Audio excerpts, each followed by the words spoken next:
আসসালামু আলাইকুম সুপ্রিয় দর্শক। আজকে আমরা শুনব এক ভয়াবহ সত্যি ঘটনার কথা, যেটা শুধু ইতিহাস নয় বরং আমাদের জন্য এক গভীর শিক্ষা।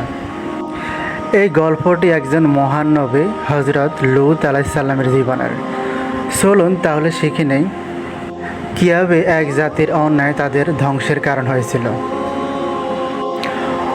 অনেক অনেক বছর আগের কথা।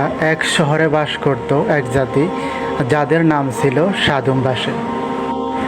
এই জাতি ছিল খুবই ধনী এবং তারা সুযোগ সুবিধায় পরিপূর্ণ ছিল, কিন্তু তারা এক মহাপাপ কাজ করত, পুরুষে পুরুষে অশ্লীলতা, যা পৃথিবীতে আগে কখনো কেউ করেনি।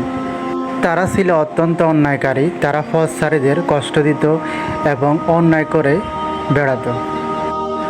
মহান আল্লাহ তাআলা তাদের দিকে পাঠালেন একজন মহান নবী, যার নাম ছিল হজরত লূত আলাইহিস সালাম।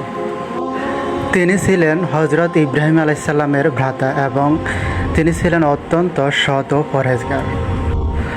হজরত লূত আলাইহিস সালাম তাদের বারবার সতর্ক করে বললেন, হে আমার জাতি, তোমরা কেন এমন অশ্লীল কাজ করো যা তোমাদের পূর্বে কেউ করনি? তোমরা আল্লাহকে ভয় করো, আমি তোমাদের জন্য একজন বিশ্বস্ত বার্তাবাহক।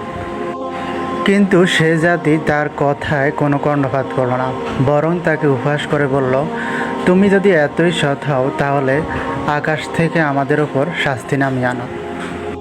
হজরত লূত আলাইহিস সালাম তাদের দোষ দেখে খুবই কষ্ট পেতেন।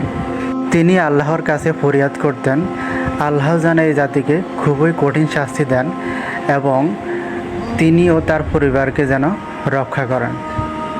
অবশেষে একদিন আল্লাহর ফেরেশতা তিনজন সুন্দর যুবকের রূপে লূত আলাইহিস সালামের ঘরে এলেন। তিনি তাদের অতিথি করে আনলেন, কিন্তু শহরের লোকেরা তাদের দেখে পাগলের মতো আচরণ শুরু করলো এবং জোর করে নবীর ঘরে ঢোকার চেষ্টা করলো। তখন আল্লাহ তাআলার আদেশে এক ভয়ঙ্কর শাস্তি নেমে এলো।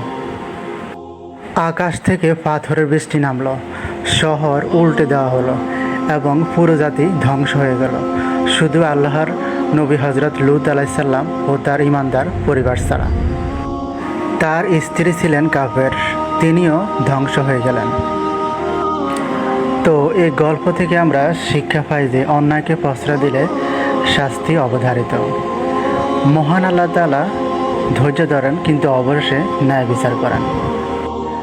তো নিয়মিত ইসলামিক গল্প পেতে আমাদের পেজটি অবশ্যই ফলো দিয়ে রাখবেন, যেন নিত্য নতুন ভিডিও পেয়ে যান।